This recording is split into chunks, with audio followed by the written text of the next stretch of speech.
Innal hamdalillah nahmaduhu wa nasta'inuhu wa nastaghfiruh wa na'udzu billahi min shururi anfusina wa sayyiati a'malina may yahdihillahu fala mudhillalah wa may yudlil fala hadiyalah. Asyhadu an la ilaha illallah wahdahu la syarikalah wa asyhadu anna Muhammadan 'abduhu wa rasuluh. Allahumma fassalli wa sallim wa barik ala hadzal nabiyil karim wa ala alihi wa sahbihi wa man tabi'ahu bi ihsanin ila yaumiddin. Amma ba'du fa ya ibadallah, inni usikum wa iyaya bi taqwallah faqad fazal muttaqun. Ittaqullaha haqqa tuqatih wa la tamutunna illa wa antum muslimun. Qala Allah ta'ala fil Qur'anil Karim, a'udzu billahi minasy syaithanir rajim. Bismillahirrahmanirrahim. Inna iddatash syuhuri 'indallahi 12 syahran fi kitabillahi yawma khalaqas samawati wal arda minha arba'atun hurum. Dzalikad dinul qayyim fala tudlimu fihinna anfusakum wa qatilul musyrikina kaffatan kama yuqatilunakum kaffah wa'lamu annallaha ma'al muttaqin. Bapak-bapak, saudara-saudara kaum muslimin, jemaah Jumat rahimakumullah. Segala puji dan syukur kita haturkan kehadirat Allah Subhanahu wa taala atas segala nikmat yang Allah limpahkan dalam kehidupan kita. Mulai daripada nikmat hidup, nikmat iman dan Islam, kesehatan dan kesempatan, sehingga sampai dengan siang hari ini alhamdulillah kita masih dapat hadir untuk menunaikan kewajiban kita sebagai seorang muslim laki-laki balik berakal. Di hari Jumat ini Allah wajibkan kepada kita semua untuk melaksanakan ibadah Jumat sebagaimana yang sedang kita lakukan pada saat ini.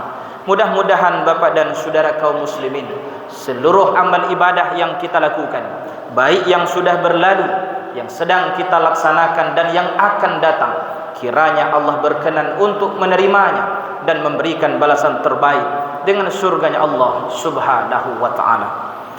Salawat dan salam kita doakan kepada Allah, semoga senantiasa Allah curahkan buat junjungan kita, tauladan hidup kita, yakni baginda Rasulullah Muhammad sallallahu alaihi wasallam, dengan iringan doa Allahumma salli ala Muhammad wa ala ali Muhammad. Bapak dan saudara kaum muslimin, jemaah Jumat rahimakumullah, izinkan khatib dalam kesempatan yang singkat ini untuk menyampaikan khutbah di hadapan kita bersama, di mana kita jadikan sebagai rujukannya firman Allah Subhanahu wa taala dalam Al-Qur'an, surah At-Taubah ayat 36. A'udzu billahi minasyaitonir rajim. Bismillahirrahmanirrahim. Inna iddatash syuhuri 'indallahi 12 syahran fi kitabillahi yawma khalaqas samawati wal arda minha arba'atun hurum. Dzalikad dinul qayyim fala tadlimu fihinna anfusakum wa qatilul musyrikina kaffatan kama yuqatilunakum kaffah wa'lamu annallaha ma'al muttaqin. Sesungguhnya jumlah bulan menurut Allah adalah 12 bulan, sebagaimana dalam ketetapan Allah pada waktu Allah menciptakan langit dan bumi, di antaranya ada 4 bulan haram. Itulah ketetapan agama yang lurus, maka janganlah kamu menzalimi dirimu dalam bulan yang 4 itu, dan perangilah kaum musyrikin semuanya sebagaimana mereka pun memerangi kamu semuanya, dan ketahuilah bahwa Allah beserta orang-orang yang bertakwa.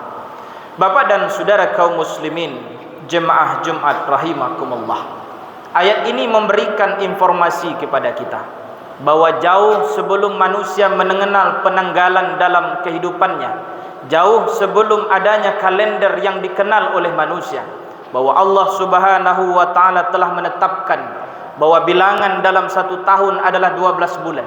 Dan di antara 12 bulan itu, kata Allah, ada di antaranya 4 bulan haram. Kata haram di situ Bapak dan Saudara bukan bermakna tidak boleh kita lakukan, tidak boleh kita makan, akan tetapi haram dalam makna bahwa ada bulan-bulan yang mulia, ada bulan-bulan yang memiliki kedudukan tinggi di hadapan Allah Subhanahu wa taala. Di antara 4 bulan haram itu, Bapak dan Saudara kaum muslimin, yang pertama adalah bulan Muharram, kemudian yang kedua adalah bulan Rajab, kemudian yang ketiga adalah bulan Zulqa'dah ataupun Zulqaidah, dan yang keempat adalah bulan Zulhijjah. Maka kalau kita sudah berada di bulan-bulan haram, maka di dalam bulan haram itu Allah Subhanahu wa taala mengharapkan kepada kita untuk senantiasa meningkatkan iman dan ketakwaan. Sebaliknya, ada beberapa larangan yang disebutkan oleh Allah dalam ayat ini. Di antaranya, tidak boleh kita menzalimi diri kita sendiri. Melakukan kezaliman terhadap diri dan orang lain merupakan sesuatu perbuatan yang dilarang oleh Allah Subhanahu wa taala. Baik itu dalam bentuk menyakiti diri ataupun dengan cara melakukan perbuatan kemaksiatan ataupun dosa dalam kehidupan kita. Dalam ayat yang lain, Bapak dan Saudara kaum muslimin, Allah juga mengingatkan, janganlah engkau jatuhkan dirimu, janganlah engkau jerumuskan dirimu ke dalam sesuatu yang dapat membuat kemudaratan dalam dirimu. Bapak dan Saudara kaum muslimin jemaah Jumat rahimakumullah. Kemudian yang kedua, Allah melarang untuk melakukan peperangan, bahwa kalaupun dalam kondisi tidak ada serangan dari orang-orang musyrikin, tidak ada sesuatu yang mengharuskan umat Islam untuk mengangkat senjata, maka Allah Subhanahu wa taala melarang apabila kita sudah memasuki bulan haram, maka kita muliakan dengan meningkatkan amal ibadah dan menjauhi peperangan yang terjadi di tengah kehidupan. Maka Bapak dan Saudara kaum muslimin, kemudian juga kita dilarang untuk melakukan perbuatan zalim dan berselisih. Oleh karena itu, salah satu bentuk cara kita untuk memuliakan bulan-bulan haram itu adalah dengan meningkatkan keimanan, dengan meningkatkan amal ibadah, dan meningkatkan ketakwaan kita kepada Allah Subhanahu wa taala. Bapak dan Saudara kaum muslimin, hari ini kita sudah berada pada tanggal 25 Zulqa'dah 1446 Hijriah. Sebentar lagi kita akan memasuki bulan Zulhijjah. Bulan Zulqaidah dan bulan Zulhijjah adalah 2 di antara 4 bulan haram. Tentu di bulan ini ada berbagai hal yang dapat kita lakukan. Terkhusus Bapak dan Saudara kaum muslimin, bila nanti kita sudah memasuki bulan Zulhijjah, di mana ada berbagai amalan yang dapat kita lakukan. Di antaranya Bapak dan Saudara kaum muslimin, bagi saudara-saudara kita yang hari ini sudah dapat untuk melaksanakan perintah Allah menunaikan kewajiban berhaji, maka berhaji merupakan salah satu ibadah terbesar yang dilakukan oleh umat Islam di bulan Zulhijjah. Kemudian yang kedua, Bapak dan Saudara kaum muslimin, andai kata kita belum berkesempatan, tidak memiliki kemampuan untuk menunaikan ibadah haji ke Baitullah, maka di antara amalan-amalan yang tinggi nilainya di hadapan Allah adalah melaksanakan ibadah kurban. Bahkan ibadah kurban, Bapak dan Saudara kaum muslimin, disampaikan oleh Nabi SAW, tidak ada amalan yang lebih utama di hari nahar, yaitu hari di mana kita menyembelih hewan yang diniatkan untuk mendekatkan diri kepada Allah, melainkan kita menyembelih hewan untuk berkurban. Setiap tanduknya, setiap helai bulunya, dan juga kukunya, kata Nabi SAW, akan hadir nanti di hari kiamat menjadi pahala, menjadi kebaikan bagi orang yang melaksanakannya. Bapak dan Saudara kaum muslimin jemaah Jumat rahimakumullah, lalu seandainya kita belum juga memiliki kemampuan untuk berkurban, ada berbagai ibadah lain yang dapat kita lakukan di bulan Zulhijjah. Di antaranya Bapak dan Saudara kaum muslimin adalah melaksanakan puasa sunnah. Di samping puasa sunnah yang biasa dilakukan, mungkin puasa sunnah Senin dan Kamis, ataupun puasa Ayyamul Bid 3 hari di tengah bulan, atau mungkin Bapak dan Saudara kaum muslimin mengganti puasa bagi ibu-ibu yang mungkin di bulan Ramadan kemarin ada beberapa hari yang mereka tinggalkan. Maka di bulan-bulan haram juga salah satu ibadah yang dianjurkan adalah melaksanakan ibadah puasa. Bahkan dalam hadis Nabi SAW, bahwa Nabi SAW menyebutkan di antara puasa yang sangat dianjurkan adalah tanggal 1 sampai dengan tanggal 9 Zulhijjah, yang mana itu kita niatkan untuk berpuasa di awal Zulhijjah. Kalau tanggal 8 Bapak dan Saudara kita kenal dengan puasa tarwiyah, sementara di tanggal 9 Zulhijjah di saat saudara-saudara kita yang melaksanakan ibadah haji, melaksanakan wukuf di padang Arafah, kita yang berada di tanah air dianjurkan untuk melaksanakan puasa Arafah. Bahkan disebutkan oleh Nabi sallallahu alaihi wasallam, siyamu yaumi Arafah yukaffiru sanati madiyah wal baqiyah, bahwa puasa di hari Arafah akan menghapuskan dosa setahun yang telah berlalu dan setahun yang akan datang. Betapa hebatnya, betapa dahsyatnya keutamaan puasa Arafah. Karena itu Bapak dan Saudara kaum muslimin, melaksanakan ibadah puasa, baik itu puasa yang menjadi kewajiban untuk diganti karena meninggalkan puasa Ramadan, ataupun puasa sunnah yang kita lakukan, maka ini mendapatkan sesuatu ganjaran yang sangat besar di hadapan Allah Subhanahu wa taala. Bapak dan Saudara kaum muslimin, andaikan puasa tanggal 1 sampai dengan tanggal 9 pun tidak mampu kita lakukan, maka ada kesempatan lain, bahwa sebelum kita melaksanakan penyembelihan kurban, semenjak waktu fajar, waktu subuh di hari tanggal 10 Zulhijjah, mari kita berpuasa sampai selesai khatib naik mimbar, baru kemudian kita makan dan minum. Itulah perbedaan Bapak dan Saudara kaum muslimin. Bila kita memasuki hari raya Idul Fitri, Nabi sallallahu alaihi wasallam mencontohkan, sebelum berangkat untuk menunaikan salat Id, maka Nabi makan dan minum. Tetapi kalau dalam melaksanakan salat Idul Adha, Nabi sallallahu alaihi wasallam berpuasa sampai selesai khutbah disampaikan pada saat itu. Bapak dan Saudara kaum muslimin jemaah Jumat rahimakumullah.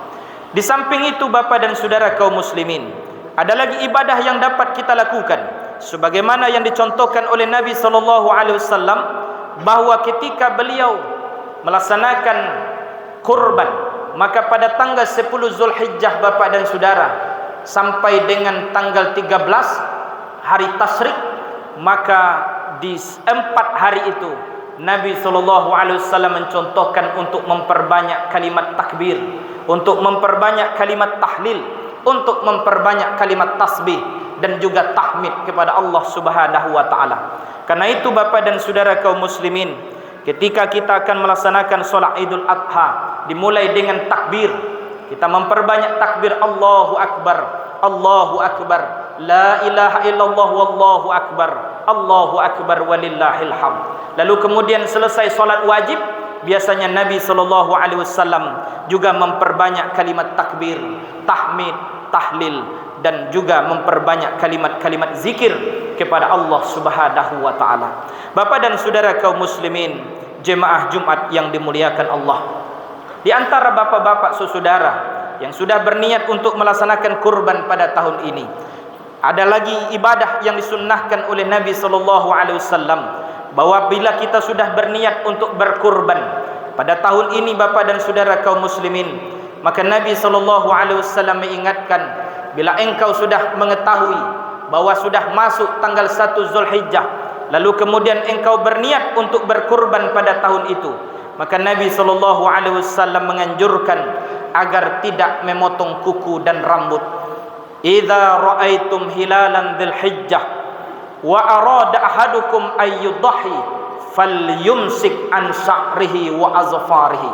Bila engkau sudah melihat hilal bulan Zulhijjah, artinya sudah masuk tanggal 1 Zulhijjah pada tahun itu, lalu engkau sudah berniat untuk berkurban, maka Nabi SAW menyampaikan, falyumsik an sya'rihi wa azfarihi, maka biarkan rambut dan kukunya. Artinya Bapak dan Saudara kaum muslimin, salah satu sunnah yang ditinggalkan, dicontohkan oleh Nabi SAW bagi para peserta kurban, maka sebaiknya untuk tidak memotong kuku dan rambut sampai hewan kurbannya disembelih. Pada hari dibolehkan untuk menyembelih hewan kurban, yaitu pada tanggal 10 Zulhijjah sampai dengan tanggal 13 Zulhijjah. Dalam hadis disampaikan oleh Nabi SAW, kullu ayyamit tasri' zabhun, bahwa seluruh hari tasri' merupakan hari untuk menyembelih hewan. Bapak dan Saudara kaum muslimin jemaah Jumat rahimakumullah, mudah-mudahan bulan-bulan haram yang sedang kita lewati ini Bapak dan Saudara dapat memacu semangat kita untuk meningkatkan amal ibadah kita kepada Allah. Maka niscaya Bapak dan Saudara, amal ibadah yang kita lakukan di bulan yang mulia, di bulan yang memiliki kedudukan tinggi di hadapan Allah, tentu juga akan diimbangi dengan pahala, dengan ganjaran yang berlipat ganda dari Allah Subhanahu wa taala. Sebaliknya, bila kita melakukan kemaksiatan di bulan yang dimuliakan oleh Allah Subhanahu wa taala, maka kemaksiatan, perbuatan dosa yang kita lakukan juga akan dilipat gandakan dosanya di hadapan Allah Subhanahu wa taala. Untuk itu Bapak dan Saudara kaum muslimin, mari kita pergunakan kesempatan di mana pada kesempatan ini kita masih berada di bulan-bulan haram. Mari kita tingkatkan amal ibadah kita, mari kita tingkatkan iman dan ketakwaan kita. Mudah-mudahan andaikan datang waktunya, kita akan kembali kepada Allah Subhanahu wa taala.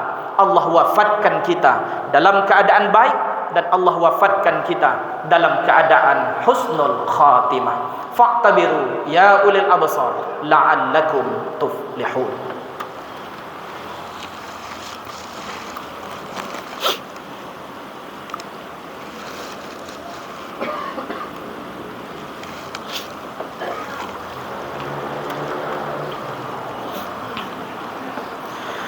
Alhamdulillahi rabbil alamin, الذي خلق السماوات والأرض واختلاف الليل والنهار لآيات لأولي الألباب.